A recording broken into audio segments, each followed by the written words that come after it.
อ่าเริ่มใหม่ว่ารีสตาร์ทคอมเมนต์เดี๋ยวตอนนี้เช็คมึงเสียงก่อนกดมึงเด้อคันมีคนพิมพ์เข้ามายินบ่พิมพ์มาถามคำถามอยู่จังใดกินจังใดถามใดทุกเรื่องอยู่ไสอยู่บ้านใดเป็นจังใดอยู่จักองค์ก็ว่าไปถามมาได้จุหน่อยซื้อหยังก็ถามมาได้จวนนั่งทั้งข้างกูว่านี่ซื้อหยังก็ถามมาได้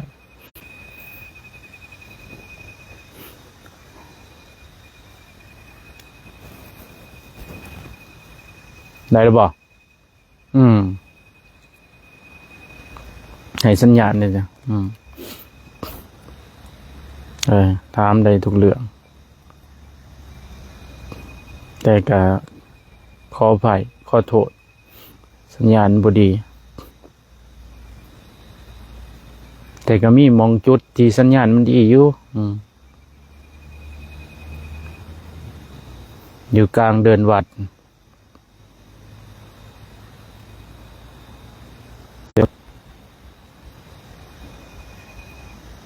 สัญญาณบ่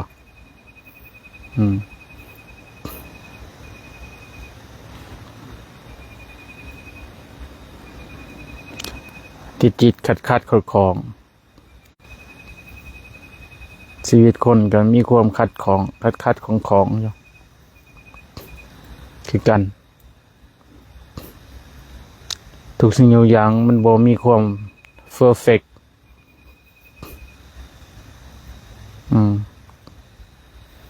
คันคนบ่มีธรรมนี่แห้งแล้ว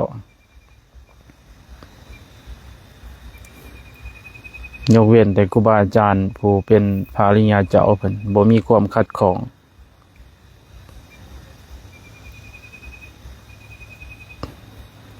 เพราะว่าใจเพิ่นบ่ถูก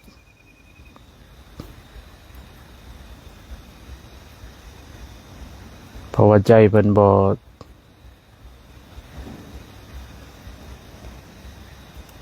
เกินว่าใจสแตนดาร์ดใจได้มาทานก็ได้บ่ได้มีความขัดของ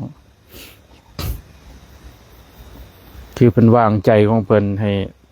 เหนือทุกสิ่งทุกอย่างวางใจของเพิ่นในสภาวะที่ความยุ่งยากความขัดของสิ่งที่เป็นอุปสรรคเอิ้นว่าทุรกันดารของการดำเนินชีวิตของแต่ละคนมันจะแตกต่างกับคนทั่วไปสามัญชนทั่วไปกับเอิ้นว่าปุถุชนกับอริยชนจะมีความแตกต่างกันมาสังเกตทุกๆปัญหามันที่มันเข้ามาคือครูบาหรือผู้ที่ปฏิบัติสินะแบบว่าแน่นอนทุกคนมันก็มีปัญหาแบบมันเข้ามาในชีวิตนะมันบ่ได้ดังใจแล้วก็ได้ดังใจทั้งสองอย่างแต่ถ้าผู้เฮามีสติปัญญาไว้นี่ได้ดังใจหรือบ่ได้ดังใจก็บ่มีเลยสำหรับเพิ่นนะเพราะว่าเพิ่นวางใจเป็นกลางๆบ่มีดังใจแล้วก็บ่มีทั้งสองอย่างบางครั้งปัญหาคนทั้งโลกหรือปัญหาคืออยู่วัดอยู่ว่าสิมันก็ต้องตัวอย่างว่าแต่ละคนมันก็ทำหน้าที่ของแต่ละคนเอิ้นว่าหน้าที่ของเฮานี่แหละมันสิสร้างปัญหาให้เฮานะเอาโดยเฉพาะตัวอย่างว่าคือครอบครัวเป็นหัวหน้าครอบครัว หัวหน้าครอบครัวแน่นอนมันก็ต้องทำหน้าที่ดูแลครอบครัวเมื่อทุกสิ่งทุกอย่างมันบ่เป็นไปตามเฮาคิดบ่เป็นไปตามที่เฮาวางแผนบางครั้งตัวอย่างว่าทำงานเงินเดือนบ่ออกสิหรือว่าธุรกิจบ่ราบรื่นหรือว่าลูกน้องบ่ได้ดังใจหรือว่าคนงานบ่มีคนงานบ่มาเฮ็ดเวียกสิทุกสิ่งทุกอย่างมันเป็นปัญหาเบิดแต่ถ้าอุปสรรคปัญหาดังกล่าวเฮามันบ่ได้ดังใจเฮาเก็บมาวิตกวิจารณ์คิดกังวลบางครั้งก็นอนบ่หลับคนนะนอนบ่หลับแล้วเพราะว่าคิดวิตกวิจารณ์ปวดหัวเจ็บสมองยิ่งคิดยิ่งวุ่นวายยิ่งวุ่นวายก็ยิ่งเฮ็ดให้ร่างกายมันทรุดโทรมไปนำใจมันบ่ดีเด้กายมันก็บ่ดีไปด้วยสุดท้ายก็ป่วยโศกไปกินข้าวบ่แซ่บนอนบ่หลับตายก็มีได้จอยพร้อมแล้วก็ตายไปจนหอดย้อนปัญหาชีวิตย้อนความบ่ได้ดังใจมันเป็นทุกข์นะจนว่าทุกข์ทั้งโลกแต่บางคนปัญหาสำนึงก็สามารถแก้ได้จับหาจับซิบจับนั่นใส่นี่จับนี่ใส่นั่นจะผ่านไปแต่ละมื้อแต่ละวันเอิ้นว่าใช้ชีวิตก็ซ้ำตายไปหากินก็ซ้ำตายไปนี่แหละเอิ้นว่าความเป็นโลกนี่แหละปัญหาของโลกแต่ถ้าสำหรับอริยสงฆ์เพิ่นจะเห็นสิ่งดังกล่าวนั้นโอ้ยบ่ได้ทุกสิ่งทุกอย่างทุกปัญหามันก็เรื่องของเขาเช่นว่าสินะตัวอย่างว่าคือญาติโยมมาหาว่าสิโอ้ยขน้อยเป็นทุกข์ตัวอย่างว่าคือครูบาอาจารย์เพิ่นอยู่วัดสิขน้อยเป็นทุกข์แล้วขน้อยเจ็บป่วยขน้อยนอนบ่หลับกินบ่แซ่บเจ็บอ่อนๆแน่นๆในร่างกายหรือว่าปัญหาครอบครัวที่บ่มีเงินบ่มีค้ำอยากยืมเงินค้ำนำครูบาอาจารย์ปัญหานั้นปัญหานี้มาหรือว่าปัญหาวัดว่าศาสนาจวนเน้นบ่ได้ดังใจจวนเน้นขี้เกียจขี้ขานบ่ทำขอวัดหรือว่านายบ้านนายเมืองบ่เฮ็ดดังครูบาอาจารย์สั่งสอนสั่นบอกจังนึงแล้วก็ไปเฮ็ดจังนึงสั่นนะได้เงินวัดเงินว่าไปแล้วก็เจ้าอาวาสหานะนายบ้านชิปแบ่งกันเนาะบางครั้งเจ้าอาวาสได้หน่อยก็บ่พอใจมันก็เป็นปัญหาอีกครับในพระอริยเจ้าเพิ่นบ่ได้สอนเดินว่าเพิ่นเห็นความเป็นจริงของเพิ่นน้อมเบิ่งใจเพิ่นอันนั้นมันเกิดมาจากความคิดของคนอันนั้นมันเกิดมาจากการที่คนมันคิดปรุงแต่งเกิดมาจากอาการของจิตมันทำกิริยาอาการของใจมันเพลิดเพลินตามอำนาจของกิเลสไผกิเลสลาวนี่กิ กิเลสของแต่ละคนเฮาสิเอากิเลสของคนอื่นมาถูกบ่มาใส่ใจเฮาบ่เช่นว่าเฮาสิเอาความอยากของคนอื่นมาเป็นมาตรฐานให้ใจเฮาถูกบ่ซั่นอริยสดไหนเป็นเบิ่งซั่นคนอื่นทุกข์มันก็เป็นเรื่องของคนอื่นน่ะคนอื่นปัญหาคนอื่นมันก็เป็นเรื่องของคนอื่นปัญหาความคิดของคนอื่นมันก็เป็นเรื่องของคนอื่นสิการกระทำของอื่นคนอื่นมันก็เป็นเรื่องของคนอื่นมันเป็นธรรมชาติของจังสันเอิ้นว่ากิเลสบ่แม่นธรรมเด้โลกกิเลสมันเป็นของมันจังสันนะเพิ่นก็ได้ว่าบ่ได้เอาเก็บมาใส่ใจเพิ่นบ่ได้มาทุกข์เพิ่นสังรวมใจเพิ่นยังเบิ่งใจของเพิ่นสิโอ้ยเพิ่นก็ได้ปัญญาของเพิ่นตัดนะคือเพิ่นแจ้งฮู้แจ้งในความจริงความเป็นสัจจะว่าสิ่งที่เป็นความจริงความเป็นธรรมชาติมันเป็นจังซี่เพิ่นก็ได้บ่ได้สนใจเรื่องดังกล่าวมีแต่เพิ่นก็แก้ให้แก้ตามเหตุตามปัจจัยคันแก้ได้ก็แก้ให้คนอื่นแต่เพิ่นบ่ได้ทุกข์บ่ได้ทุกข์ใจบ่ได้สนสนะนี่แหละเคิ้นว่าข้อดีของการที่เฮาเป็นอริยสดจนกระทั่งที่เอิ้นว่าการเวลากลืนกินเพิ่นบ่ได้นะการเวลาบ่สามารถกลืนกินเพิ่นนะ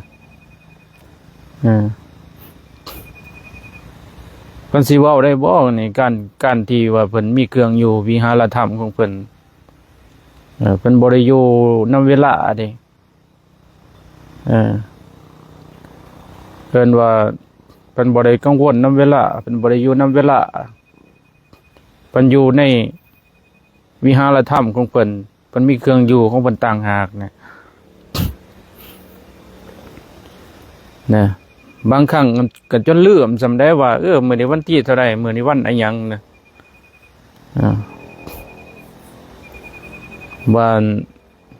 วันเวลาที่โลกสมมุติขึ้นมาว่าวันนั้นวันนี้เท่านั้นตัวนี้คำจังซั่นจังซี่นะเพิ่นบ่ได้คล้องข้อเด้ก็สิว่าเวลาบ่สามารถมีความสำคัญสำหรับเพิ่นเวลามีความหมายสำหรับเพิ่นบ่มีเด้มีแต่เพิ่นอยู่เหนือเวลา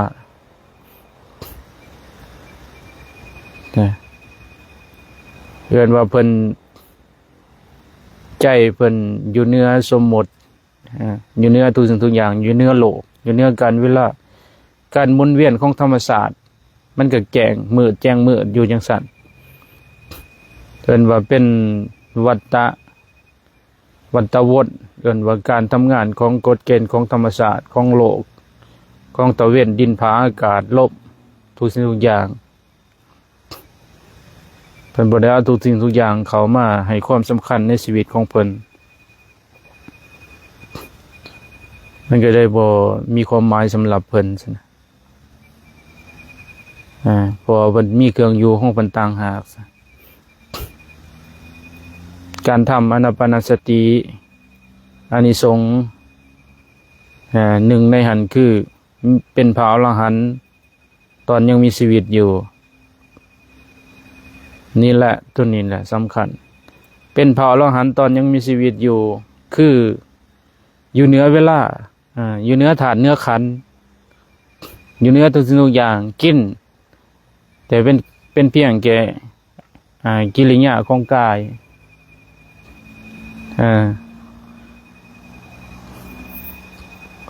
กินอยู่ก็บิณฑบาตกินน้ำเพิ่นอยู่ตัวอย่างก็ไปมาน้ำเพิ่นอยู่ก็อยู่โลกนี่แหละแต่เพิ่นอยู่เหนือ ทุกสิ่งทุกอย่างอยู่เหนือสมมติก็บ่สามารถที่จะทำลายเพิ่นได้ปันหนึ่งคือหินมันจมอยู่ในพื้นน้ำในแม่ห้วยเพิ่นเห็นทุกสิ่งทุกอย่างผ่านไปแต่การน้ำก็บ่สามารถที่จะพัดผ้าหินนั้นไปได้แต่น้ำก็บ่สามารถที่จะเอาหินนั้นไหลไปได้หินนั่นก็นิ่งอยู่แต่ก็เห็นอยู่น้ำมันไหลผ่านนี่คือกันได้ก็เห็นอยู่สมุทรนี่สมุทรมันเกิดสมุทรมันเป็นอย่างสันสมุทรมันเป็นอย่างสิแต่ต้องกันข้ามคนปุถุชนธรรมดานี่โอ้ปั้นนุ่นเห็นบนนุ่นมังงิ้วนะจะหน่อยเข้าทีมลงน้ำมันไหลไปตามน้ำมันบอกนะฟิวเลยนะเนาะเป็นว่าเรียกว่าลมพัดนะเป็นตามกระแสเกิดคือตามกระแสเนี่ยสมเทียบนะคือคนทำงานสิเนาะคล่องคอยโอ้ยไหลเนี่ยมันนี้วันที่ 1โอ้มันนี้ที่ 2โอ้มันนี้วันที่18แล้วโอ้เวลาไก่เงินเดือนสิออกแล้วนัวใจมันหอนหดอยู่ใจมันกระวนกระวายอยู่โอ้สิได้ใส่เงินเดือนคักแล้ววันนี้เพื่อเสียเอามาหมุนขอบกลัวหรือว่าเงินรายได้ต่างๆที่เห็นหาแต่ละมื้อแต่ละวันแลนนำเวลาอยู่แลนนำเวลาจับชิปอยู่ไปออกตลาดนะออกไปแต่เสาร์ยานบ่ทันเขายานเขาซื้อไปก่อนยานค้าขายบ่ได้ออกหอนออกรถอยู่นั่นแหละความถูกข์ของโลกแต่ก็เฮ็ดหยังก็ดีแต่อย่าให้เป็นสิ่งที่ผิดศีลผิดธรรมซะนะคือบ่เฮ็ดนอกกรอบเกินไปซะนะให้เฮ็ดอยู่ในกรอบคือบ่ขาดของสิ่งมึนเมาการทำธุรกิจเกี่ยวไว้เด้อจะหน่อยเด้อจะใหญ่ไปจะสิ่งออกไปเจ้าสิไปเฮ็ดธุรกิจขาดสตาร์วุธสินะขาของมึนเมาขายาพิษเนี่ยให้คนกินอันตรายเอาสัตว์ขาสัตว์ที่มีชีวิตเนี่ยเอาไปทำลายนะเนี่ยระวังเนี่ยบาปนักพวกที่ขาสัตว์นี่มาขาสัตว์แล้วดูนี่ชีวิตสั้นได้อายุสั้นประมาณ20-30 ปีนี่ก็เริ่มสิตายแล้วหรือว่าสันกกรนั่นอีกมันก็แล้วแต่อำนาจของกรรมที่มันจะให้พ้นให้พ้นไว้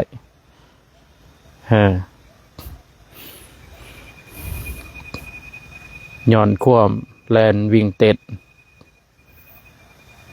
ย้อนความหิวกระหายย้อนความอยากเกินไปย้อนกิเลสข้างในมันมีอาการอยากเกินไปมันอยากได้หลายเกินไปก็ได้ผลักดันให้เฮ็ดนอกรูนอกกรอบผิดศีลผิดธรรมโดยการเบียดเบียนผู้อื่นเบียดเบียนตนแล้วยังบ่แล้วยังไปเบียดเบียนผู้อื่นนะฉะนั้นปุถุชนกับพระอริยเจ้ามันจะแตกต่างกันการที่อยู่ในโลกการที่ใช้ชีวิต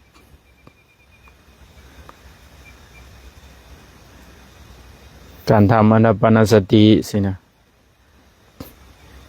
คันเฮามาอยู่กับลมหายใจเพิ่นมีวิหารธรรมเครื่องอยู่ของเพิ่นจังซี่ มันสิบ่มีมันสิบ่มีผู้ใดเห็นมันสิบ่มีอดีตมันสิบ่มีสัญญามันสิบ่มีอารมณ์ต่างๆแล้วก็สิบ่มีลูกบ่มีผัวบ่มีเมียถึงจั่วหน่อยอยู่ข้างๆอยู่ก็ยังบ่รู้สึกว่ามีจั่วหน่อยเลยตัวอย่างมันคือถ้าครูบาอยู่กับลมหายใจนี่ความรู้สึกมันบ่มีมันบ่มีผู้ใดเคิ้นว่าบ่ธรรมดาได้การทำกายคสติกายคตาสติกาย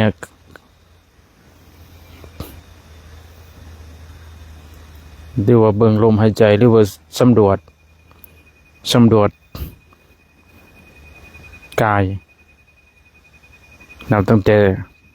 ปลายตีนขึ้นมาจนหอดปลายผมสิสำรวจขึ้นมาไล่เบิ่ง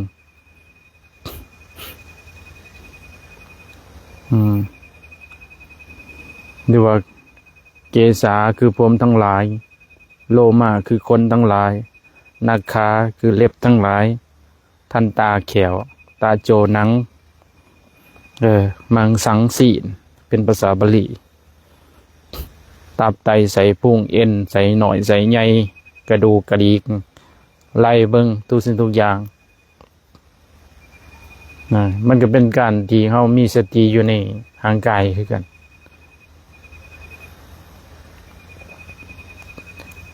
การที่เฮามีสติอยู่ในร่างกายสิเฮาไล่เบิ่งหลวงปู่มันเพิ่นใส่อันนี้เด้คนผมแขวหนังนี่กรรมฐาน4อย่างบ้านนั้นเพิ่นยังวิเศษวิโสกันว่าเป็นพระอรหันต์น่ะจะน้อยได้ยินบ่ได้ยินชื่อบ่หลวงปู่มันปุริทัตโตได้ยินบ่ได้ยินเนาะ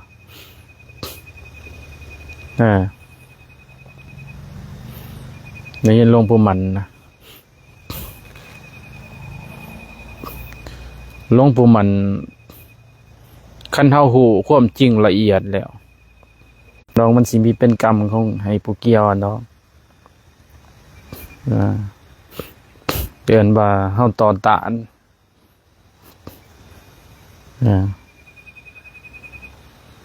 ถ้าเฮาสาธุก็แสดงว่า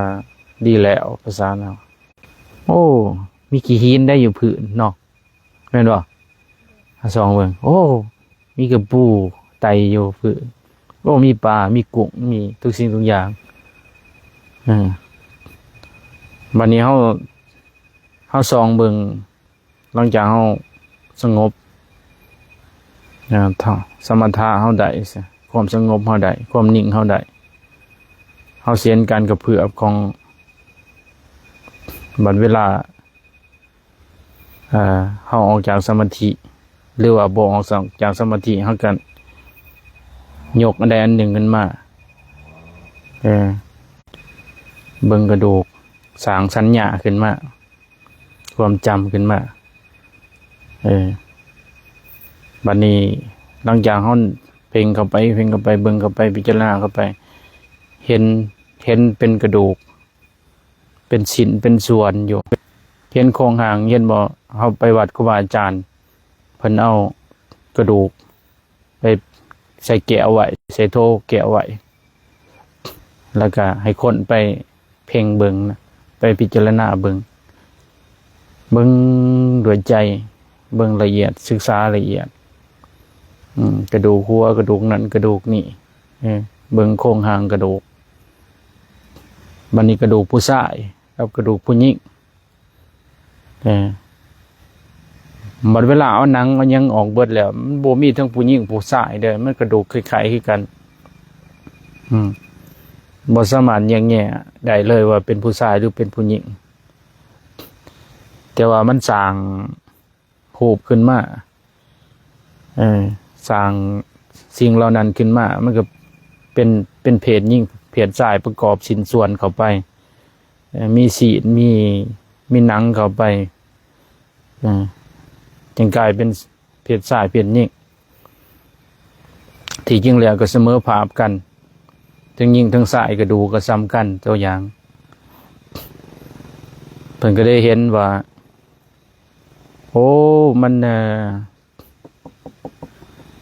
จูไฟบ้างจูไฟนะเพิ่นก็ได้เห็นว่าทุกนิ้วอย่างมันแจงจังสี่พิจารณาลึกๆเข้าไปสิ่งที่เฮาหลงสิ่งที่เฮายึดที่ให้เกิดกามราคะที่ให้เกิดการปรุงแต่งเพื่อจะมีการอารมณ์ความไข่มันเกิดขึ้นเป็นว่าสัญชาตญาณของเก่าที่เฮาสะสมมาสัญชาตญาณการสืบพันธุ์ของสัตว์มันเห็นเพศตรงกันข้ามแล้วมันก็ปรุงแต่งเกิดความไข่เกิดอารมณ์ขึ้นมาบัดนี้เฮาทำลายความจริงคือเป็นวิชาคือเป็นความหูแล้วตอนนั้นแหละมันหลงเนี่ยหลงศีลหลงหนังหลงกระดูกหลงต่างๆมันก็ได้ปรุงแต่งถ้าเฮาหูความจริงแล้วมันก็เป็นอสังคตะคือมันบ่ปรุงบ่แต่งแต่มันก็เฉยๆอยู่มันบ่ปรุงบ่แต่งมันก็สิ้นสุดเอิ้นว่าบ่มีหูบ่มีหยังเนี่ยมันบ่ปรุงบ่แต่งเนี่ยมันก็เป็นสภาวะนิพพานเท่านั้นแหละหลวงปู่มั่นไปบ่ได้เอาหลายเพิ่นบ่ได้ว่าจังซั่นบ่ได้ว่าจังซี่อีกเพิ่นเอาซ้ำนี่แหละบางครั้งเพิ่นก็เปลี่ยนจากแต่ละผมขนเล็บเบิ่งความจริงใน4อย่างนี่แหละหนังนี่แหละคนหลงนะหลงหนังนี่หนังกับเปรียบเหมือนมันห่อทงห่ออุจจาระปัสสาวะข้างในมีแต่ของเน่า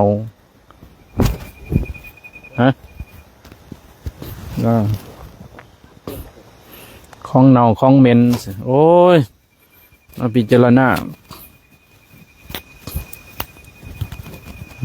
พิจารณาเบิ่งแล้วอันว่าโยนิโสมนสิการเบิ่งแล้วเนี่ยเป็นแต่อันนี้เป็นแต่เบื่อหน่ายแทนเขาอยู่ได้พวกเขาลงกันนะเป็นแต่รู้โตนเข้าอยู่ได้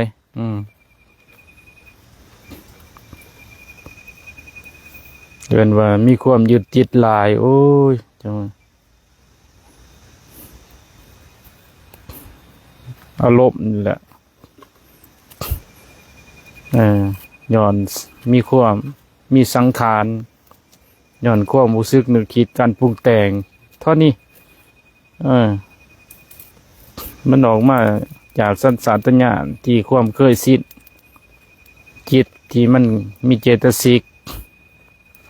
การกระเพื่อมของจิตกิริยาของจิต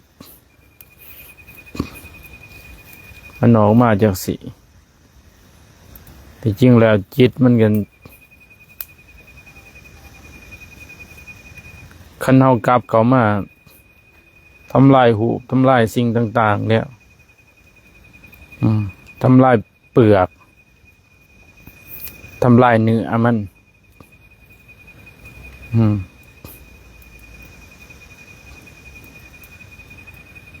ทำลายเนื้อทำลายเปลือก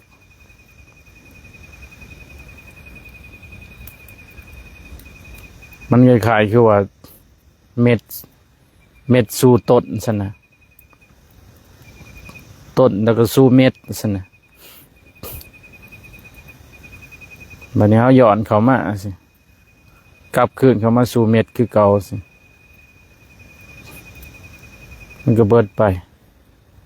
หย่อนมาดับเม็ดมันเพราะว่าทุกสิ่งทุกอย่างมันมีตดสัญชาตญาณเกินว่าสายพันธุ์มันเกิดไปร่วมอยู่ในเม็ดเบิดนะถ้าเราทำลายตดมันแล้วนะวันนี้เอาเม็ดไปปลูกมันก็เป็นต้นขึ้นมาอีกคือเก่าอีกนะ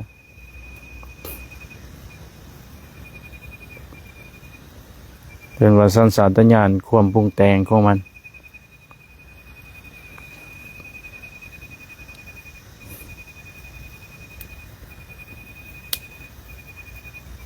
เจตสิกเป็นหู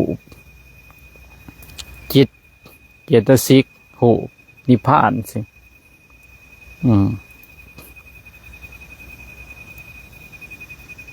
ต้นเหตุกลางเหตุและปลายเหตุดับต้นเหตุกลางเหตุดับปลายเหตุดับแม่นบ่จะหน่อยเกิดขึ้นตั้งอยู่แล้วก็ดับไปทุกครั้งอนิจจังอนัตตาสนา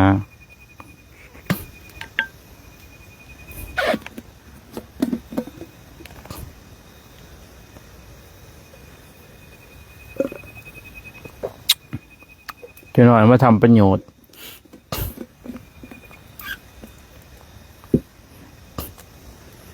มา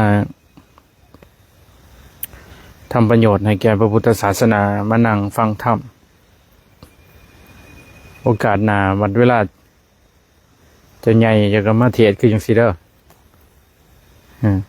ยินบ่มานั่งเทศเฮาคณะเทศไปนะให้ศรัทธาญาติโยมฟังเขาฮู้แจ้งความจริงแล้วบางทีถ้ามีคนหนึ่งเกิดว่ามีภาริญาเจ้าขึ้นมาสิจิตใจเขาหลุดออกสภาวะออกจากโลกโดยการที่บกรรมมาเกิดอีกถ้าเขายังมีชีวิตอยู่สิคือเขายอมทำประโยชน์ให้แก่ศาสนาอย่างมหาศาลได้จังเนาะคือเขาบ่มีสิ่งดังกล่าวกินกามเกียรติกลัวแบบว่าแบบสัตว์เดรัจฉานนะกินก็กินอย่างมีสติ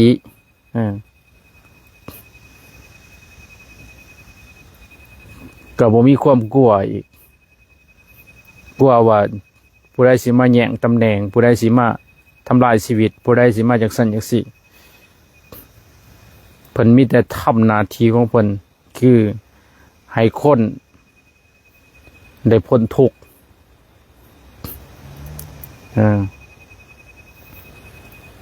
เพิ่นบ่ได้สนใจโลกธรรม8โลกธรรม8เคยได้ยินบ่มีหยัง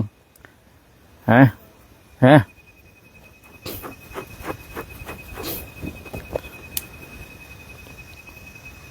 แอดมินโลกธรรม8ได้บ่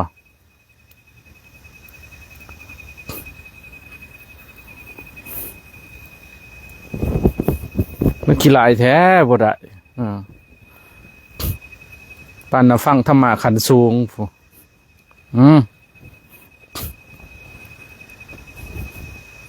สิ่งที่โลกเขามียินท่าสรรเสริญมีสุขแล้วก็มีทุกข์มีรวยแล้วก็มีจนเห็นหรอ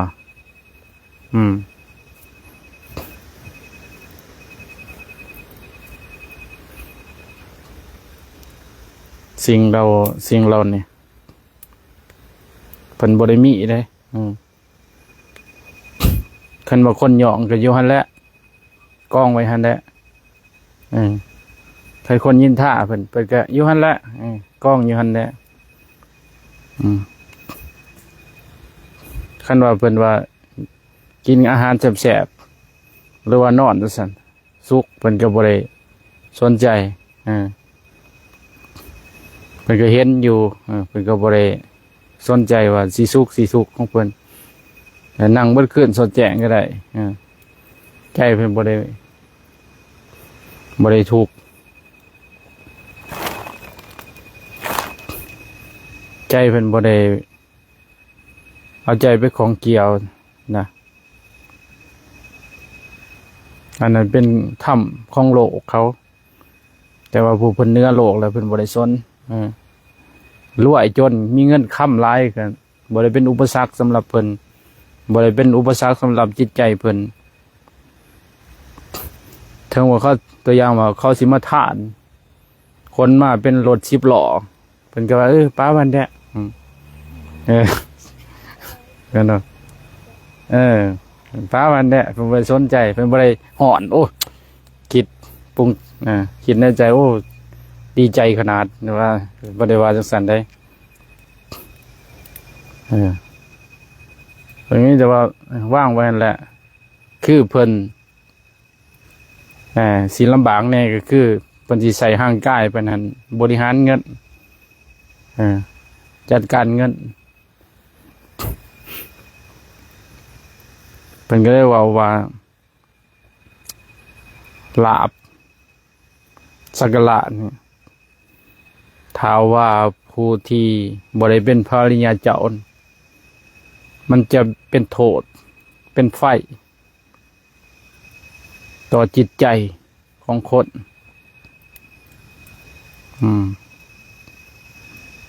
แต่ถ้าเพิ่นเป็นพระอริยเจ้าแล้วนี่มันจะเป็นไฟต่อห่างกายของเพิ่นคือเพิ่นสิจัดการเพิ่นสิสั่งเด้ไปบริจาคน้ำท่วมเด้อตัวอย่างเอาเงินตัวนี้ไปอนุเคราะห์โลกเอาเงินตัวนี้ไปสร้างกุฏิเด้อเป็นสั่งเอาเงินตัวนี้ไปสร้างโรงพยาบาลเด้อเอาเงินตัวนี้ไปอนุเคราะห์จังสันจังสีเศร้าโลกไปช่วยประเทศศาสตร์บ้านเมืองก็ว่าไปพันสั่งเสียได้จะหน่อยเข้าใจบ่นี่แหละเกินว่าโลกธรรม8บ่มีผลต่อเพิ่นเด้อจิตใจหาลมมาทางนั้นนะ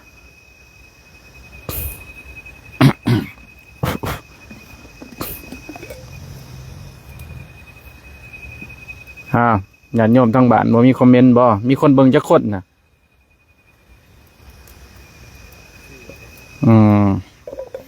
แสดงว่าสัญญาณเสียงใดเนาะเขาจึงเข้ามาเบิ่งมีคอมเมนต์บ่ทั้งบ้านคนฟังหลาย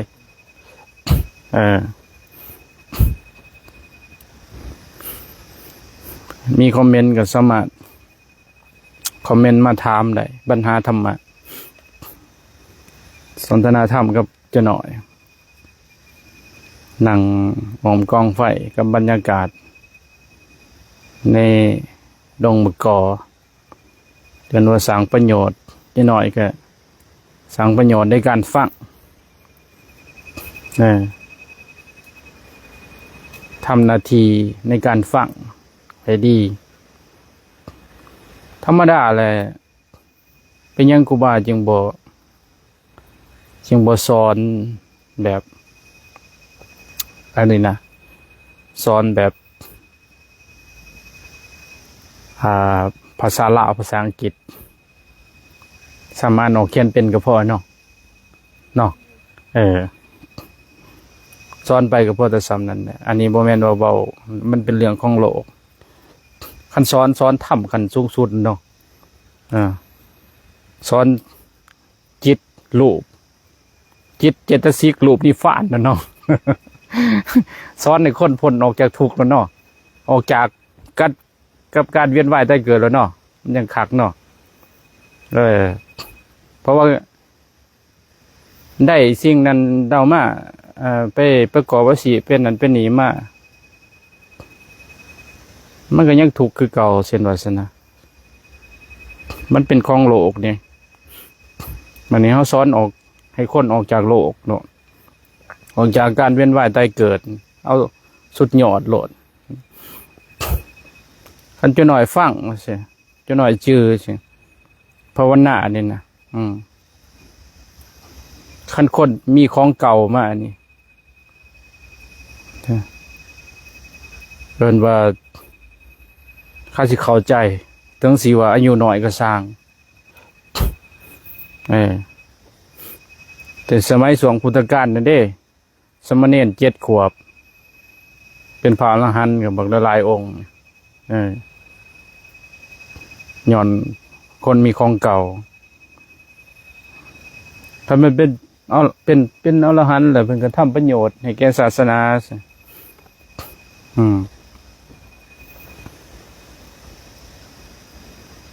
ทำประโยชน์ในแก่ศาสนาเดิมนี่แหละบ่เฮ็ดทั้งเว้ายังบ่เป็นก็มานั่งประกอบสิแหละนั่งฟังนี่ก็ประกอบส่วนแล้วก็สามารถแบบเป็นแบบเป็นอย่างให้คนต่อไปเรียกๆน้อยๆจังซี่นี่บ่ได้มานั่งจังซี่เด้บางอย่างมันก็ตั้งอย่างนี้จังซี่จะน้อยอย่างให้เล่นเกมเนาะนั่นมันเฮ็ดตามใจมันตามอารมณ์มันบ่ได้คัดเก่าจังซี่นะเล็กน้อยส่วนหลายนะบ่ได้มานั่งฟังธรรมจังซี่เด้อินทรีย์ปรมีจะมาคัดแม่เงินเติมบัตรคัดแม่อย่างไรโทรศัพท์หน่วยนี้บ่คักมันเอิ้นว่าฟังก์ชันบ่ดีสเปคมันบ่สูงซั่นน่ะมันคันเอาหน่วยเล่นเกมก็แข็งสุดท้ายก็พ่อแม่ก็บ่มีเดือนฮ้อนก็ไปหายืมเขาพ่อแม่อยู่คันวันนอนก็นอนแต่พอค่ำนะเบียกก็บ่เฮ็ดงานก็บ่ทำตัวอย่างว่าคนบางคนนะบ่ได้เก่งคือจังซี่เด้นี่เฮิ้นว่านั่งแบบให้เฮาเป็นตัวอย่างให้เขาซั่นน่ะฝึกคนเฮามันสะสมอินทรีย์มาบ่ได้คือกันเด้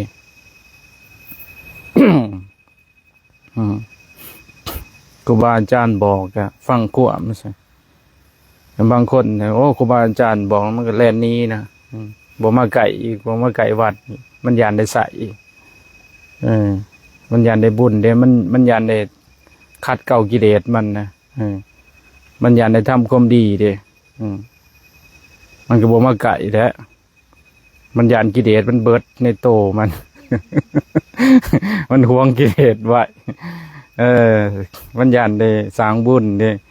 มันตัวอย่างว่าล้างห้องน้ำมาสิมันยานใส่มันบ่อยากเฮ็ดเด้แทนที่เฮาเฮ็ดจังซั่นเฮาสิมีความขยันขึ้นเฮาสิมีความรับผิดชอบขึ้นความเพียรความอดทนมันสิเกิดขึ้นนะบ่ธรรมดาได้การที่เฮาคัดใจนะแต่ลินเกมนี่มันก็เป็นความเพียรอยู่เพี้ยนแบบว่าตามใจเจ้าของนะบริคัดใจได้เกินว่ามันเพิ่นไปนะ